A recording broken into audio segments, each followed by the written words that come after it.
Hello friends, welcome back to Tamil movie reviews. நான் உங்கள் தமிழ். இன்றைக்கி நம்ம 2024 கன்னடத்தில் வெளியான பகீரா படத்தோட திரை விமர்சனம் பற்றி தான் பார்க்க போகிறோம். இந்த படம் இப்போதைக்கு தமிழ் டப் பண்ணி ஓடிடியில் கொடுத்துருக்காங்க, பார்த்து என்ஜாய் பண்ணுங்கள். இந்த படத்தோட ஷார்ட் ஸ்டோரி என்ன அப்படின்னு பார்த்தீங்கன்னா, நம்ம ஹீரோ வந்து சின்ன வயசுலேயே ஒரு சூப்பர் ஹீரோவாக மாறணும் அப்படின்னு ஆசைப்படுவாங்க. பட் அவங்க அம்மா வந்து பார்த்தீங்கன்னா சூப்பர் ஹீரோ வந்து பார்த்தா அவங்க அப்பா தான் அப்படின்ற மாதிரி அவங்க அப்பா வந்து காமிப்பாங்க. அவங்க அப்பா ஒரு போலீஸ் அதிகாரி. ஸோ அந்த பையனும் வந்து பார்த்தா போலீஸ் ஆகணும் அப்படின்னு சபதம் எடுத்து, ஸோ யாராக இருந்தாலும் சரி நான் ஒரு சூப்பர் ஹீரோ மாரி போலீஸில் ஆகி நிறைய பேரை காப்பாற்றுன்னு சபதம் எடுப்பாங்க. ஸோ கடைசியாக வந்து பார்த்தா ஒரு போலீஸ் அதிகாரியாக மாறுவார். ஸோ ஸ்டார்டிங்கில் வந்து பார்த்தா ரொம்ப நேர்மையாக தான் எல்லா திருடர்களையுமே வந்து பார்த்தா பிடிச்சி அந்த மாதிரி இது பண்ணுறவங்கள பிடிச்சி ஜெயிலில் போட்டுவார்.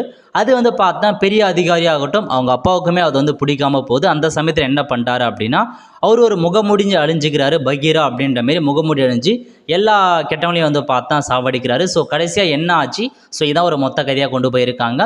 இதை வந்து பார்த்தா ஒரு போலீஸ் கதையாக கொண்டு போய் கடைசியாக வந்து பார்த்தா ஒரு சூப்பர் ஹீரோ பகீரா அப்படின்னு ஒரு கதைக்களத்தை உருவாக்கி அதன் மூலமாக அவர் யாருனே அவருக்கு தெரியாமல் இருக்கும். இவர் தான் கொலை பண்ணுறாரு, எல்லா கெட்டவங்களும் அடிக்கிறான்றது யாருக்கும் தெரியாமல் இருக்கும். ஸோ கடைசியாக தெரிய வந்து என்ன பண்ணுறாங்க, ஸோ இதான் மொத்த கதையாக கொண்டு போயிருப்பாங்க.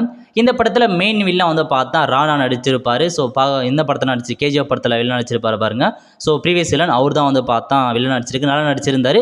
ஸோ ஹீரோவும் நல்லா கொடுத்துருக்காங்க. ஸோ இந்த மாதிரி முழுக்க வந்து பார்த்தா ஒரு நல்ல ஒரு டெக்னிக்கல் டீசெண்டான வாட்சல் மீது நல்லா கொண்டு போயிருக்காங்க. ஒரு ஆக்ஷன் த்ரில்லர் மூவி தான், பார்த்து என்ஜாய் பண்ணுங்க. ஸோ இதான் உங்களுக்கான மொத்த ஸ்டோரி. ஸோ இந்த படம் முடிச்சவங்க லைக் பண்ணுங்கள். அடுத்த ஒரு நல்ல மூவி அப்டேட் சந்திப்போம். நன்றி, வணக்கம்.